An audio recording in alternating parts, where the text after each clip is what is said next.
The night Pastor John carried his daughter into his room and locked the door from the inside, no one in the house slept. Some people stood outside praying. Others whispered that grief had finally broken him. His wife sat on the floor near the door, crying so quietly it almost didn't sound human anymore. Inside that room, an 18-year-old girl lay completely still on the bed, and her father refused to accept what the doctors had already confirmed. But this story did not begin that night. It began weeks earlier with a phone call from someone Pastor John once trusted with his life. Pastor John was not a famous man. He did not trend online. He did not wear designer suits. He did not travel with escorts or security. Most weeks, the offering in a small church barely covered electricity and transport. Sometimes, even that was not enough. But everyone who truly knew him agreed on one thing: he was real. Every Sunday morning, before the sun fully rose, he would be inside the church sweeping the dusty floor himself. Not because he could not afford a cleaner, but because he believed nothing done for God was beneath him. His wife had begged him many times to at least allow the younger members to do it. "John, you are the pastor. Let them serve." He would only smile. If service becomes a position, then we have already missed the point. Their church building was small, rented, aging with plastic chairs that creaked loudly whenever people shifted their weight. During heavy rain, water sometimes leaked through the roof into carefully positioned buckets. Yet every Sunday, he preached as if he were standing before thousands. Not for show, not for applause, but because he believed every word. And sitting in the second row every single week was Amanda, 18 years old, tall, graceful, soft-spoken, with a calm presence that drew people to her without effort. She wasn't loud or dramatic like many teenagers. She listened more than she spoke. When she spoke, it was thoughtful, sometimes surprisingly wise for her age. Many people said she was her father's greatest joy. Not because she was perfect, but because she genuinely loved God in a simple, sincere way. She led the youth Bible study, helped organize outreaches, and often stayed back after service to arrange chairs or comfort anyone who looked troubled. Whenever Pastor John preached something emotional, Amanda's eyes would fill with tears long before anyone else reacted. She felt everything deeply. After service, she always waited until most people had greeted her father before walking up to him with her warm smile. "Good message today, Dad." And he would always reply the same way. "It wasn't mine, it was God's." Their bond was obvious to everyone. If Pastor John was the heart of the church, Amanda was its genuine warmth. Life had not been easy for them. Years of ministry without breakthrough had taken a quiet toll. Bills were often delayed. Personal comforts were minimal. Invitations to major platforms never came. While other pastors rose to prominence, Pastor John remained almost invisible. But he never complained publicly. At home, however, his wife sometimes could not hide her worry.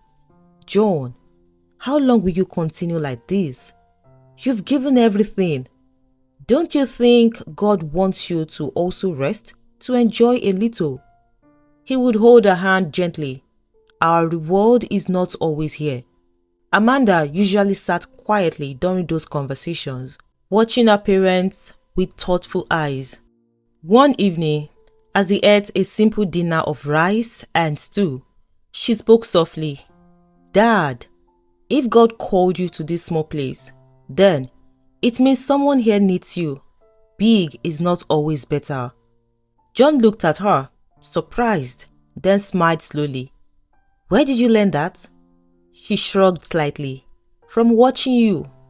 That night, he went to bed feeling both proud and burdened. Proud of the daughter she had become, burdened that he could not give her more materially. He had no idea that everything was about to change.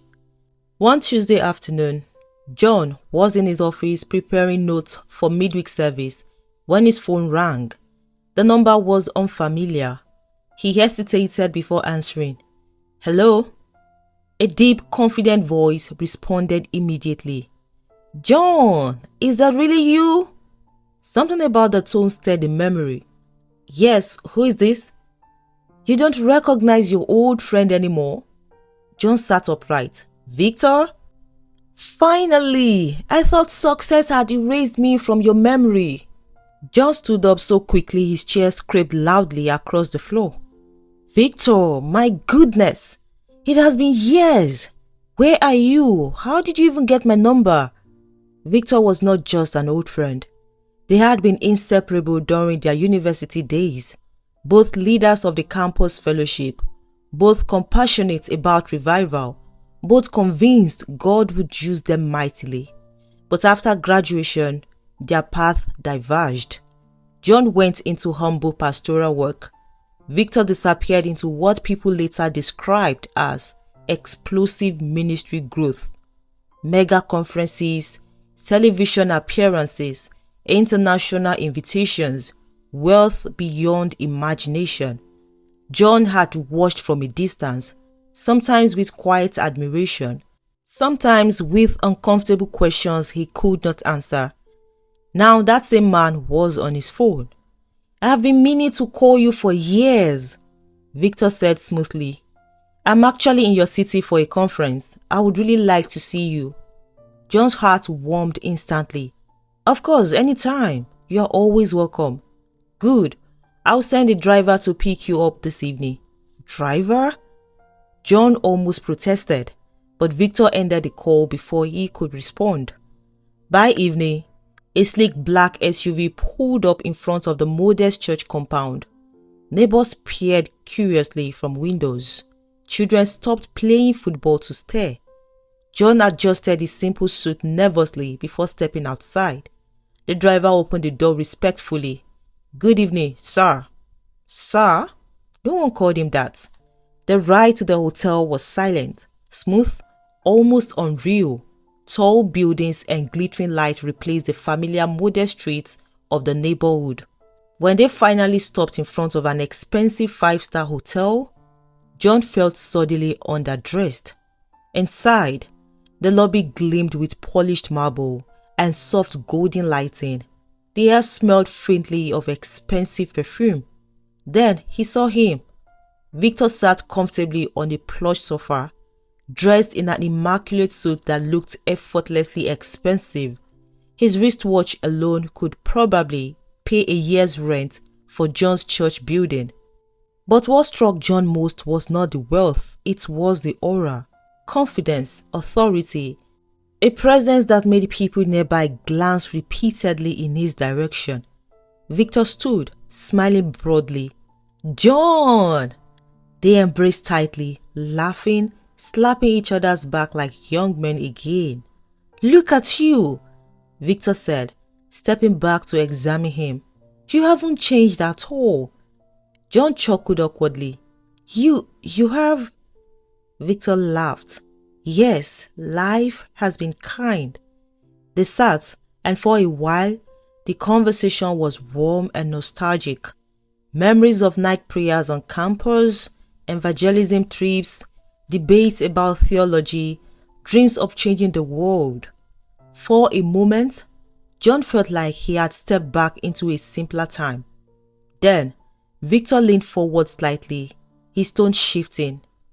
"I didn't bring you here just to reminisce." John's smile faded. Victor continued, voice smooth but deliberate. "I have been following your ministry." John blinked. "My ministry?" "Yes.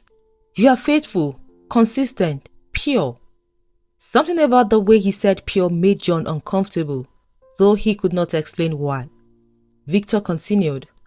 "But you are hidden, and that is a tragedy." John shook his head gently. "I am content with where God has placed me." Victor smiled, not warmly this time, but knowingly. No one called to greatness is meant to remain small. He gestured around them. Do you think all this happened by accident? John hesitated. I believe God raises people in his time. Victor leaned back, studying him carefully. What if God is raising you now, through me? Silence stretched between them. Victor lowered his voice. There are systems, John. Structures that control influence, visibility, and access. Without them, even the most anointed voice can remain unheard forever. John frowned slightly. I don't understand.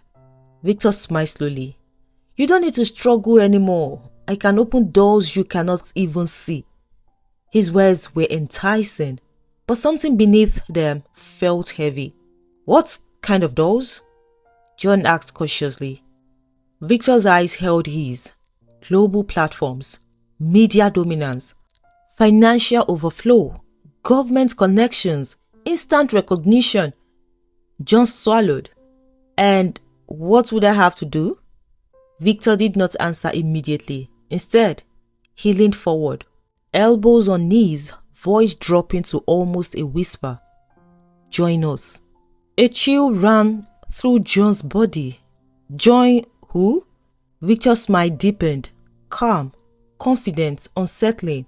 A circle of spiritual leaders, influential men who understand how power really works. John's stomach tightened. What kind of circle? Victor held his gaze steadily. One that ensures no member ever struggles again. The air between them suddenly felt thick. John's voice came out barely above a whisper. Victor, what are you talking about? Victor glanced around briefly, then spoke quietly. There is a brotherhood, an ancient order, very selective, very powerful. John's heart began to pound. And what exactly does this brotherhood do? Victor's expression did not change. We help each other rise. Something inside John recoiled. Help? How? Victor's eyes hardened slightly. Through spiritual alignment. The meaning landed slowly, then all at once. John stood up abruptly, his chair scraping loudly across the polished floor. No! Victor did not move. You haven't even heard the details. I don't need details. His voice trembled, not from fear, but from shock. I serve God, only God. Victor's gaze sharpened. So do we. John shook his head. No, whatever this is, it is not of God. The temperature of the conversation shifted instantly. Victor's smile disappeared. You are making a mistake. I would rather remain unknown than gain the world and lose my soul. Victor rose slowly to his feet, towering over the table now. Do you think the people you admire at the top got there by prayer alone? John did not answer. Victor stepped closer, his voice cold. You already know too much. A heavy silence fell. John stared at him, confused. What do you mean? Victor's eyes were no longer friendly. In our order, knowledge creates obligation. A knot formed in John's chest. I don't want anything to do with this. Victor's tone dropped to something dangerously calm. That is not an option. John felt the room spin slightly. I refuse. John held his gaze, unblinking. For your sake and for your family, reconsider. John's jaw tightened. My answer will never change. Victor studied him for a long moment, then gave a slow, chilling nod. So be it. He stepped back. But remember, you chose this. John left the hotel with his heart pounding and his mind in turmoil. He did not know exactly what storm he had just stepped into, but deep down, he sensed one terrifying truth. The battle had already begun, and he had no idea how much it would cost him. Pastor John did not sleep that night. He lay on his back staring at the ceiling, Victor's words replaying over and over in his mind like a broken recording.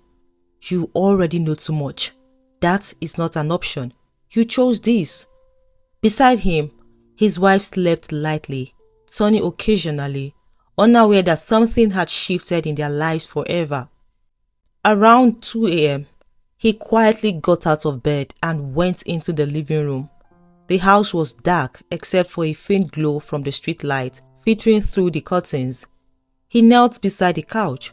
"Lord, what was that?" His voice was low, almost afraid to be heard. He had faced difficulties before, lack of money, criticism, exhaustion, but this felt different. He couldn't explain it. It was like an invisible pressure sitting on his chest. "Protect my family," he whispered, "please." Sunday service that week felt strangely off. Not empty, just different. People came in quieter than usual. Conversations were shorter. Smiles seemed forced. A few regular members avoided eye contact with him altogether. During worship, the atmosphere felt heavy, like the room was filled with invisible smoke. Even the choir, usually vibrant and joyful, sounded subdued. Amanda noticed it too. As she stood beside the keyboard during praise, she glanced towards her father on the altar.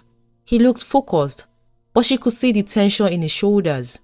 After service, fewer people came forward to greet him. Some slipped out quickly. Others gave polite nods instead of their usual warm embraces. Amanda walked up to him, frowning slightly. "Dad, are you okay?" He forced a smile. "I'm fine." She didn't look convinced. "Something feels strange." John hesitated, then placed a gentle hand on her shoulder. "Just pray." She nodded immediately. Always. By the following week, the changes became impossible to ignore. Attendance dropped by almost half. Families that had been pillars of the church for years suddenly stopped coming. No explanation, no goodbye, just absence. John called a few of them personally. Some did pick up, others gave vague responses. "We are just taking break. Trying another church closer to home. We need a fresh spiritual environment." The words sounded rehearsed, as if they had been given a script. One long-time member, a woman who had always treated John like a son, answered his call but sounded distant. "Pastor, I think it's best we move on." "Did I do something wrong?" he asked gently. A long pause. "I don't want to say things I shouldn't." His heart sank. "What things?" But she only sighed. "Take care of yourself, Pastor." The line went dead. Rumors began quietly. At first, they reached him indirectly. A church member mentioned hearing that he had misused funds. Another heard whispers that he had been involved in inappropriate counseling sessions with women. Someone else claimed he had lost his spiritual covering. None of it was true, not even remotely, yet the story spread faster than truth ever could. One afternoon, Amanda returned from the market looking shaken. "Dad, someone said something today." John looked up from his notes. "What happened?" She hesitated, clearly struggling to repeat it. "A woman at the vegetable store asked me if it was true that you were being investigated." His chest tightened. Investigated? For what? She wouldn't say. Amanda's eyes glistened. "I told her she was lying." John stood and walked over, pulling her into a hug. "It's okay." But it wasn't. He could feel something unseen tightening around his life like a slow, deliberate trap. Financial pressure came next. Offerings dropped sharply. Donations stopped completely. A sponsor who had quietly supported the church rent for years suddenly withdrew without explanation. Bills began to pile up on his desk. Electricity, rent, school fees from past commitments he had made to struggling families. His wife tried to hide her anxiety, but it showed in small ways, stretching meals, turning off lights constantly, reusing things that would normally be replaced. One evening, she spoke softly as they washed dishes together. "John, maybe we should consider moving to a smaller place." He stopped scrubbing. "This is already small." "I know, but even smaller." The thought pierced him more deeply than any insult could have. "I will handle it," he said quietly, but he didn't know how. Amanda never complained. She noticed everything: the thinner meals, the tense conversations, the envelopes on the table that no one wanted to open. One night, she walked into the living room and found her father sitting alone in the dark. "Why aren't you sleeping?" she asked gently. He tried to smile. "Just thinking." She sat beside him. "You don't have to carry everything alone, Dad, you know." He looked at her, surprised by the maturity in her voice. "I'm the father. It's my responsibility." She shook her head softly. "You are also human." For a moment, he felt tears threatening to rise, but he swallowed them down. "I'm okay." Amanda leaned her head lightly on his shoulder. "I am praying for you, Dad." The attacks didn't stop at reputation and finances. They moved into something far more disturbing. Sleep became difficult. John began waking at odd hours with an unexplained sense of dread, as if something terrible was about to happen. Sometimes, he thought he heard footsteps in the house when everyone else was asleep. Other times, he felt watched, though nothing was there. Amanda started having nightmares, not occasional bad dreams, intense, frightening ones that left her shaking long after she woke up. She tried to brush them off at first. "It's just stress," she told her mother, but they grew worse. One night, she burst into her parents' room trembling. "Mom, Dad, please pray for me." John sat up immediately. "What happened?" She struggled to speak. I don't even know how to explain it. People were calling my name, but I couldn't see their faces." He pulled her close and began to pray, his voice firm but inwardly unsettled. After that night, he intensified prayers in the house. Morning devotions became longer. Night prayers became almost desperate. Yet, the atmosphere did not lift. Then Amanda fell sick. It started mildly: fatigue, headaches, low fever.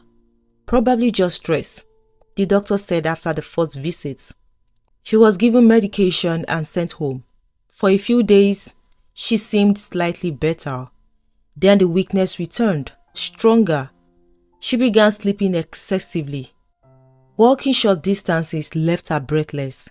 Sometimes she stared into space as if her mind had drifted far away. John grew increasingly worried. This isn't normal. They went back to the hospital. More tests were run. Everything came back normal. No infection, the doctor said, puzzled. No underlying condition we can detect. But Amanda was getting worse. Her appetite disappeared. Her once bright eyes looked dull, heavy, distant. Even speaking seemed to exhaust her. One afternoon, she tried to stand from the couch and nearly collapsed. John caught her just in time. "Amanda!" "I'm okay," she whispered weakly, though she clearly wasn't. Fear gripped him like a vice. As days passed, her condition deteriorated rapidly. She began to run a persistent high fever.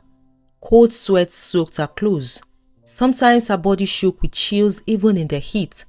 Her mother cried constantly now, trying to hide it but failing. John prayed over her morning, afternoon, night. Nothing changed. One evening, as he sat beside her bed holding her hand, Amanda opened her eyes slowly. "Dad." "Yes, I'm here." Her voice was faint. "I don't feel right." His throat tightened. "You'll be okay. God is with you." She studied his face as if trying to memorize it.